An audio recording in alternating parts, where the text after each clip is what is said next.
sociales, correo electrónico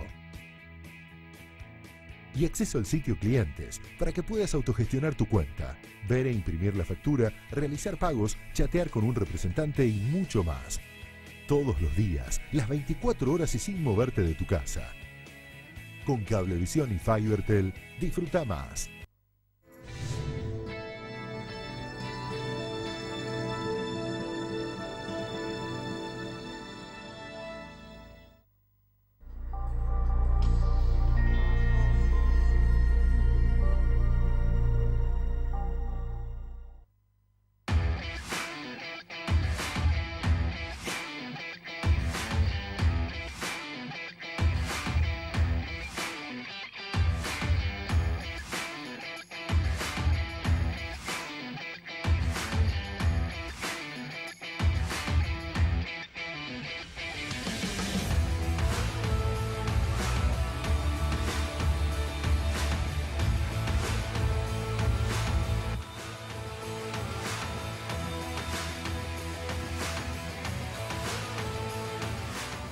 Muy buenas noches para todos ustedes, gracias por estar acompañándonos. Lógicamente estamos en vivo y vamos a compartir varios temas, pero no vamos a perder de vista lo que fue la noticia central de este fin de semana, la captura del prófugo más buscado por la justicia necochense. Nos referimos a Carlos Benigno Luna, sindicado como el líder de la banda integrada por 4 delincuentes que están acusados del robo seguido de muerte, hecho que terminó lamentablemente con la vida del empresario Guillermo de Pierro y de que también resultó víctima su esposa Shelly Jaquier. Nos estamos remontando al mes de julio de este año, precisamente fue el miércoles 4 cuando ingresaron en la vivienda de la calle 67 al 2700.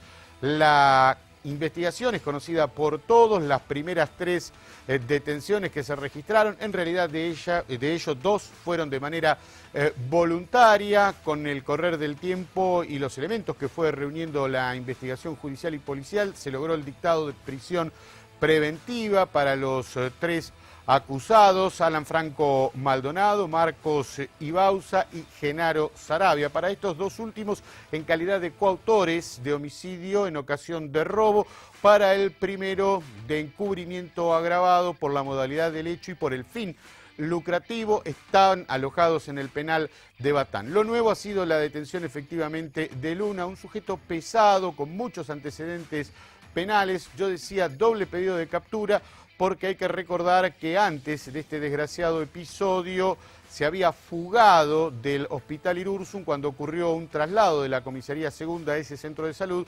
donde había concurrido por una supuesta dolencia física. Ni bien se conoció el hecho, Luna empezó a escucharse y con fuerza en los distintos ámbitos de la investigación y era imposible ubicarlo. Es más, los allanamientos que se registraron en nuestra ciudad siempre dieron resultado negativo, pero apareció una pieza clave que fueron las escuchas telefónicas. Ello permitió detectar por las antenas y por las celdas que se encontraba en Pilar, en el noreste del conurbano bonaerense. Fue muy paciente el trabajo de los policías que de manera organizada, con la fiscalía a cargo del doctor Sirimarco, en la madrugada del último sábado lograron detenerlo en medio de una persecución policial. Circulaba en una moto robada y además se identificó con un nombre falso. El traslado se produjo al día siguiente, cuando estuvo frente a frente con el fiscal, se negó a declarar y posteriormente fue remitido a la unidad penitenciaria de Batán. Está alojado en la alcaidía, pidió que se lo traslade a la cárcel propiamente dicho para compartir pabellón con su hijo, que allí cumple una condena de 23 años de prisión por el homicidio de Mauricio Guzmán. Esto que deja muchas cosas que seguramente le van a servir a la investigación para profundizar distintas tareas de campo, y no se descarta, esto me lo dijo el fiscal, que en el transcurso de los próximos días puedan surgir mayores novedades. La causa, podría decirse, está a mitad de camino, todavía falta mucho para la elevación a juicio, pero dice Sirimarco que hay suficientes elementos como para determinar que las personas que les nombré estuvieron presentes el día del hecho. Veremos el derrotero entonces que tiene en los distintos organismos judiciales. Pero ahora vamos a cambiar cambiar de tema porque también la última semana fue noticia un fallo judicial que podría calificarse como inédito por parte de la Cámara Civil de Apelaciones en lo comercial y de familia, que entre otros integrantes tiene como presidente a la doctora Ana Clara Ising. Nos referimos a un caso de violencia de género por el cual se pudo establecer a través de este último organismo judicial que quien fue sobreseído por la justicia penal en 2 oportunidades, no así para la justicia civil, deberá indemnizar a su expareja con una suma de 90.000 pesos en efectivo. Por eso hemos convocado esta noche a la titular de la Cámara de Apelaciones, la doctora Ana Clara Ising. Buenas noches, ¿cómo está usted? Bien, muchas gracias primero por haber aceptado la invitación. Y qué llamativo que ha sido todo esto y qué repercusión que ha cobrado en toda la sociedad. Sí, es un tema muy sensible. La particularidad que tuvo este caso fue que había una denuncia penal, que tuvo un proceso penal por 3 hechos. 2 de los hechos, que eran lesiones y amenazas, ocurridos un día. A los 2 días otro hecho de amenazas. Lo que hace el fuero penal es dictar la absolución respecto de 2 hechos.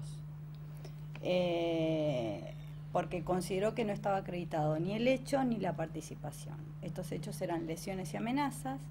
Y un tercer hecho en que también dicta la absolución, pero porque considera que no estaban, acreditados los elementos del tipo penal. En sede civil, respecto del primer hecho de amenazas y de lesiones, no se pudo, no se dictó algo distinto a lo civil porque no podemos revisar la justicia civil, no tiene la función de revisar eso cuando el juez penal absuelve por inexistencia del hecho o que no está acreditada la participación. Bien. Entonces se toma el tercer hecho de amenazas en un contexto de otros episodios que en sede civil la víctima relata y que fueron probados en el proceso.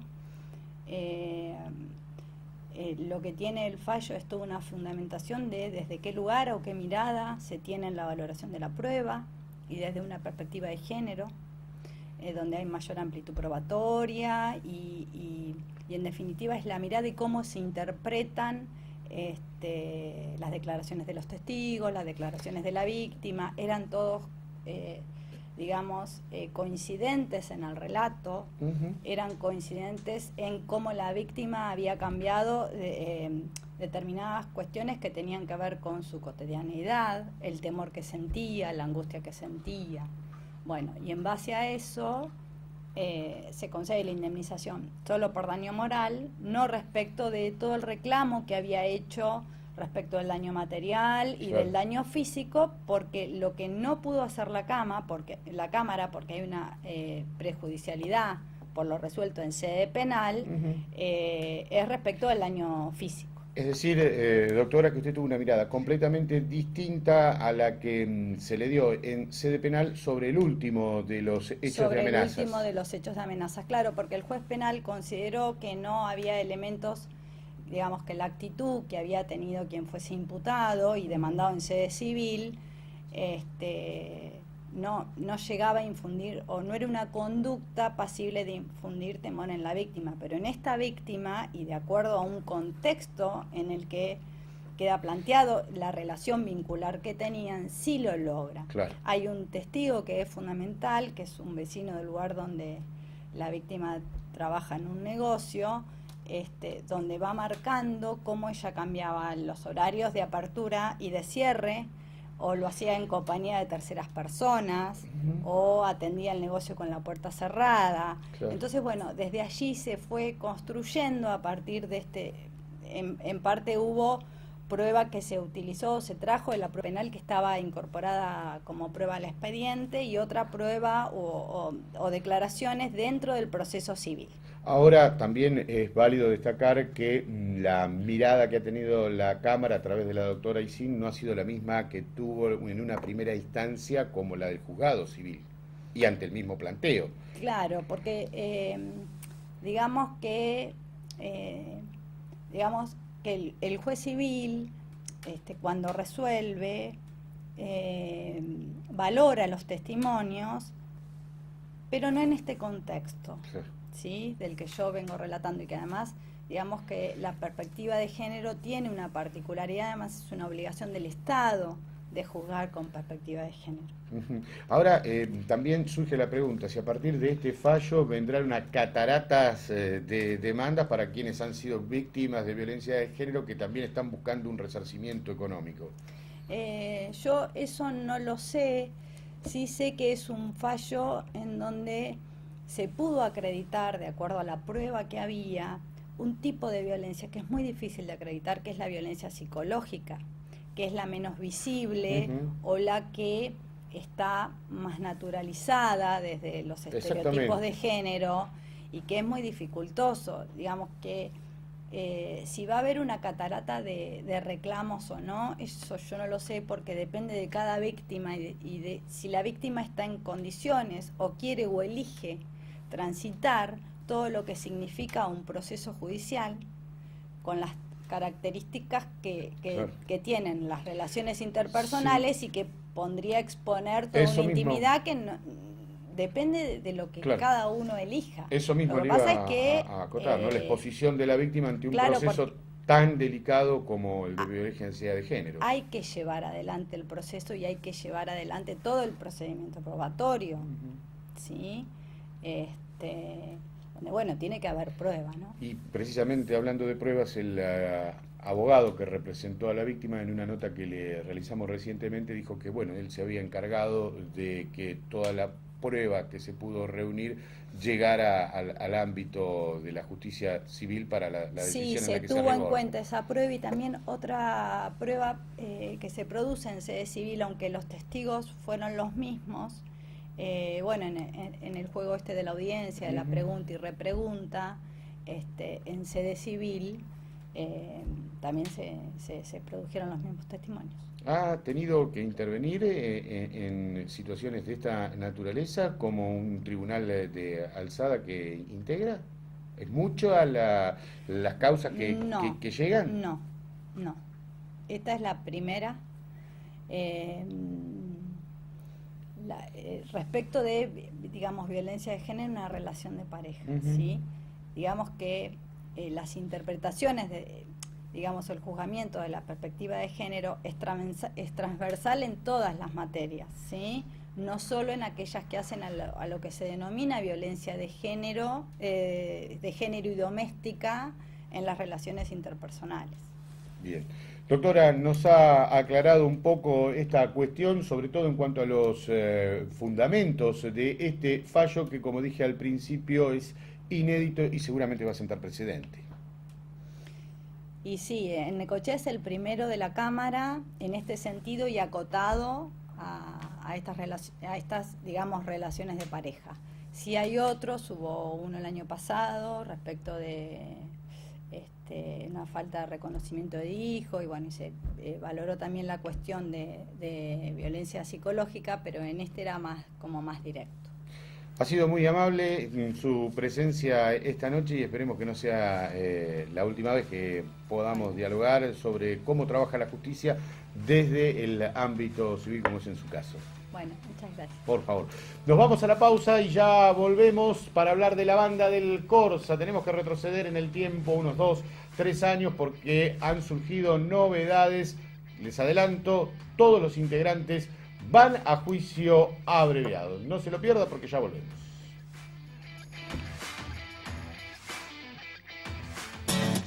Noche de chicas en Bingo Golden Palace. Viví una noche única con el show en vivo de Santo Pecado y su tributo a Ricardo Arjona. Invitación especial de Tragos y Pizza. Viernes 23 a las 23 horas.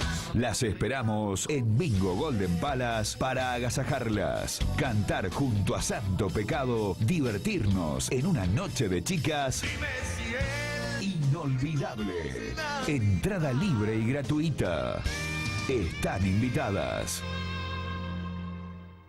Cablevisión Flow, disfruta del mejor entretenimiento. Podés mirar la tele en vivo, películas on demand y series completas, cuando, dónde y como quieras, en tu celu, tablet o compu. Por ser cliente de Cablevisión tenés Flow un mes gratis. Activa tu cuenta en cablevisionflow.com.ar y descárgate la app. Cablevisión.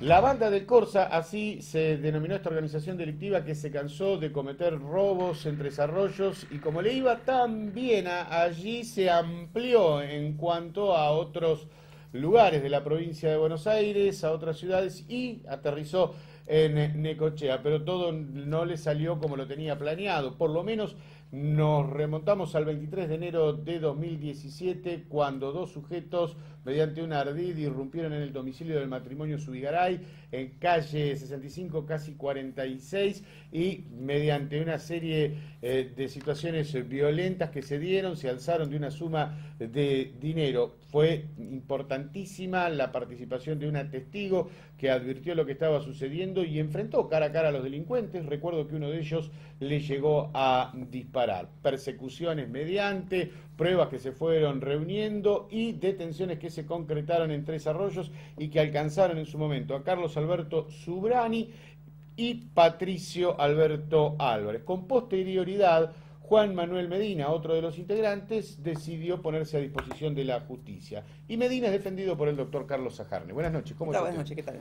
Bueno, hay novedades importantes en cuanto a que podría tener desenlace todo este proceso penal con un juicio abreviado donde los acusados asumen la culpabilidad y se someten a un acuerdo entre las partes para fijar una condena.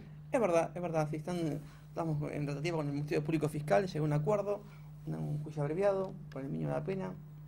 Yo represento al señor Medina, en el cual se presentó voluntariamente, aportó datos de la investigación de vital importancia, en el cual se ayudó a esclarecer derecho, en el cual, teniendo en cuenta esos antecedentes, la fiscal ha evaluado la posibilidad de llegar a un acuerdo, un abreviado, por el mínimo de la pena.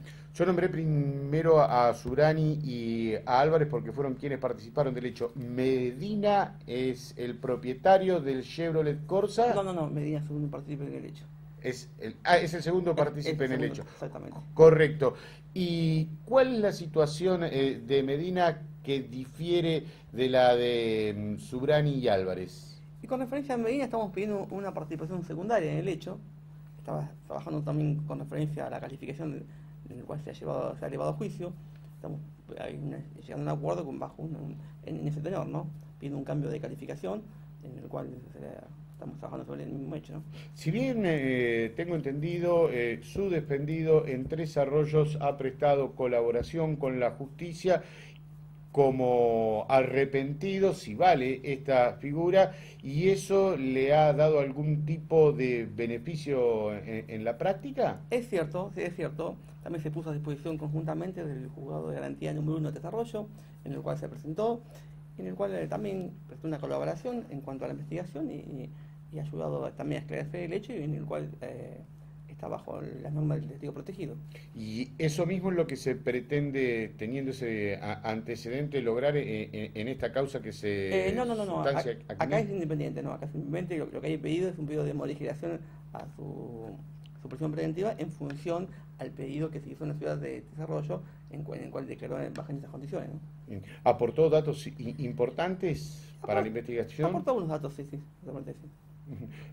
¿Cuándo está prevista la fecha de la presentación? Está prevista para el día 5 de diciembre de corriente año. ¿Usted sabe, con respecto a la situación de los otros dos detenidos, si han tenido alguna actitud similar a la de su defendido? No, creo que no. Igual no he tenido contacto, pero creo que no han tenido, se ha mantenido en su posición de ellos, ¿no? Fueron reconocidos, yo recuerdo que hubo una rueda de reconocimiento en su momento. Sí, fue reconocido uno de ellos, sí. Uno de ellos. El señor Zubrani fue reconocido. Bien, ¿usted cree que esta es la mejor manera de encontrarle una solución a la situación de Medina? Yo creo que sí, porque él ha prestado conformidad en cuanto en cuanto a su participación en el hecho, y entendemos que estar acreditado del hecho, bueno, tenemos que una solución alternativa sería lo más viable para él, ¿no? ¿Y hay algún grado o muestra de arrepentimiento por lo sucedido? Sí, está como arrepentido y bueno, tratando que la pena que va a ser condenado le sirva para poder, ¿no?, rehabilitarse, ¿no? ¿Experiencia en este tipo de tratamiento que tiene una causa con un juicio abreviado en su experiencia? Y depende del servicio penitenciario, el lugar donde esté alojado. Realmente no depende tanto del imputado, sino tanto también del servicio penitenciario, que no le brinda las posibilidades de poder acomodar sus problemas que han tenido, ¿no?, en el pasado. Que no es fácil. No es fácil cambiar a una persona con 30 años, cambiarle la mentalidad, cambiarle su forma de ser, las condiciones, los medios de vida, también que han llevado también muchas veces a llegar hasta esta instancia, ¿no? Y por último, doctor, para llegar a un juicio abreviado, ¿se consulta a las víctimas para que presten cierto grado de conformidad o su opinión no es vinculante? No, su opinión no es vinculante, pero creo que el Ministerio Público Fiscal ha tomado contacto con las víctimas y bueno, igual es una pena importante que se está trabajando. Estamos hablando del mínimo de la pena, que son 5 años de cárcel, pero con su cliente con una modalidad de arresto domiciliario. Exactamente. Bien. Doctor, gracias por su participación y estaremos atentos a la fecha y ver de qué manera se resuelve esto, que fue sin duda un perjuicio muy grande el que se le ocasionó al matrimonio Zubigaray. Claro que con distinto grado de participación en cada uno de los imputados. Bueno, gracias por haber invitado. No, por favor. Otra pausa y ya volvemos con más culpables e inocentes.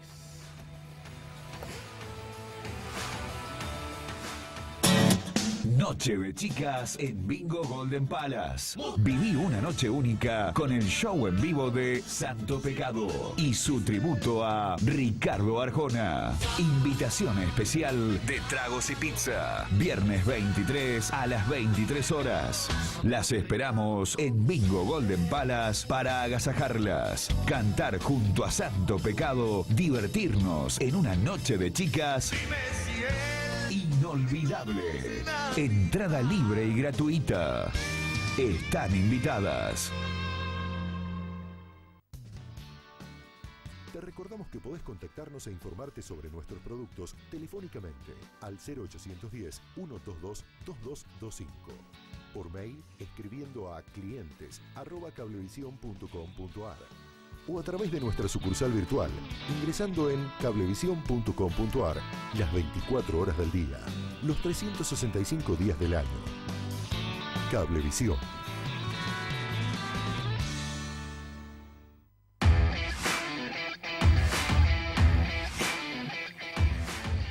Ya estamos en el tramo final, pero vamos a ocuparnos también de algunos otros hechos que han ocurrido y que por falta de elementos, por falta de investigación, no se llega a los autores de episodios realmente violentos, como el que le tocó vivir a un jubilado el 8 de julio de este año. Fue pocos días después del robo seguido de muerte que terminó con un trágico saldo. Perdió nada más y nada menos que la vida el querido y apreciado empresario Guillermo de Pierro, y también su esposa fue objeto de golpes, Yeli Yaquier. Nos referimos concretamente a Luis Germán Ituarte, sorprendido en su propio domicilio por un delincuente que se alzó con una fuerte suma de dinero, además de provocarle serias lesiones. Un violento asalto que terminó con una grave lesión en la víctima, que debió soportar reiterados golpes por parte de un delincuente, nunca pudo ser esclarecido.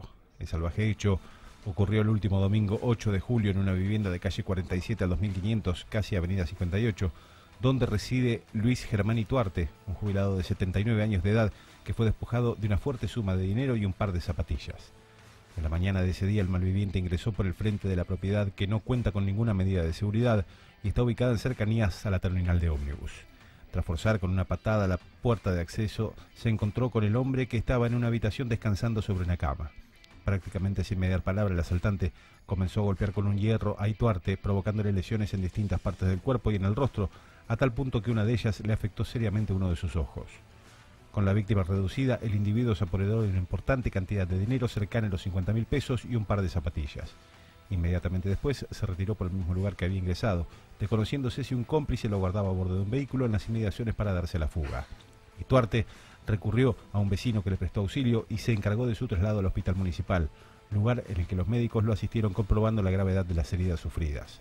Con posterioridad, el jubilado debió ser trasladado a un centro de mayor complejidad de la capital federal, donde permaneció internado por espacio de varios días. En un breve contacto con la policía, el vecino se refirió a lo sucedido, pero no pudo aportar información que hubiese permitido la identificación del sujeto.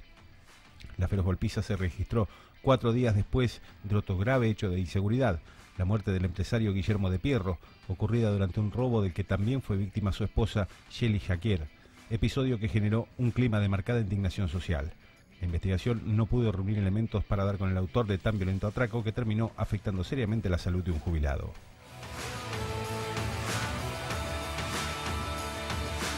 Y hasta el día de hoy no se han producido mayores avances, solo es la denuncia y algún que otro testimonio que no conduce al autor de este tremendo hecho. Se nos acabó el programa, nos vamos a reencontrar el próximo lunes, como es habitual, desde las 21, por la compañía, como siempre. Muchísimas gracias y hasta entonces.